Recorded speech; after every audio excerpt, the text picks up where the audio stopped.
Normal ডেলিভারির জন্য গর্ভবতী মায়ের করণীয় কি জানালেন বিশেষজ্ঞ চিকিৎসক। স্বাভাবিক বা নরমাল ডেলিভারি একটি প্রাকৃতিক প্রক্রিয়া যা মা ও নবজাতকের সুস্থতার জন্য সবচেয়ে নিরাপদ বলে মনে করেন চিকিৎসকরা। তবে বর্তমান সময়ে নানা কারণে অনেকেই সিজারিয়ান প্রসবের দিকে ঝুঁকে পড়ছেন। অথচ নিয়ম মেনে জীবনযাপন করলে অধিকাংশ মাই স্বাভাবিকভাবে সন্তান প্রসব করতে সক্ষম হন। এ বিষয়ে এক ভিডিও বার্তায় বিস্তারিত নির্দেশনা দিয়ে গাইনোকোলজি বিভাগের অধ্যাপক ডাক্তার জিন্নাত আরা নাসরিন বলেন, সিজারিয়ান সেকশন যদি বিশেষ কারণে প্রয়োজন হয় তাহলে সেটি করা হবে, কিন্তু যাদের শারীরিক অবস্থা ভালো, বাচ্চার অবস্থান স্বাভাবিক, তাদের উচিত নরমাল ডেলিভারির প্রস্তুতি নেওয়া।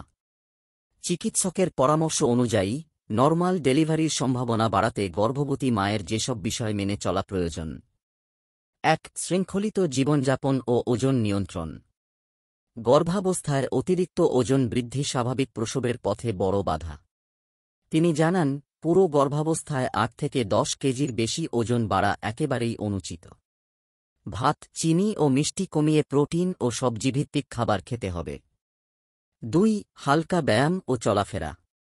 প্রথম ৩ মাস ব্যায়ামে সাবধানতা থাকলেও পরবর্তী সময়ে মায়ের হাঁটাচলা ও হালকা কাজ চালিয়ে যাওয়া উচিত। চিকিৎসক বলেন, শুধু ভারী কাজ বাদ দিয়ে রান্না, অফিসের হালকা কাজ ইত্যাদি চালিয়ে যেতে হবে। ৩. নিয়মিত হাঁটাহাঁটি। প্রতিদিন কমপক্ষে আধা ঘণ্টা হাঁটা উচিত বলেন চিকিৎসক।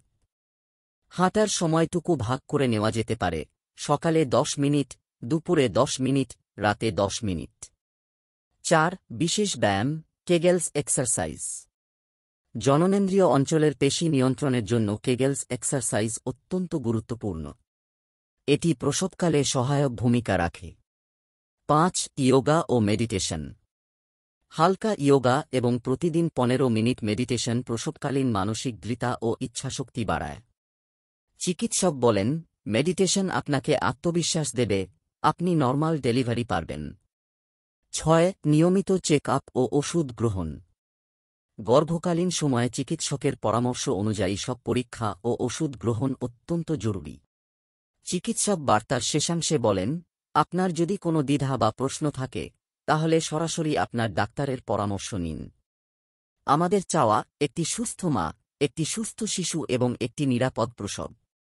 এরকম স্বাস্থ্য বিষয়ক ভিডিও পেতে লাইক, কমেন্ট, ফলো এবং চ্যানেলটি সাবস্ক্রাইব করে পাশে থাকবেন। মহান আল্লাহ আপনাকে উত্তম যা দান করুক। আমিন।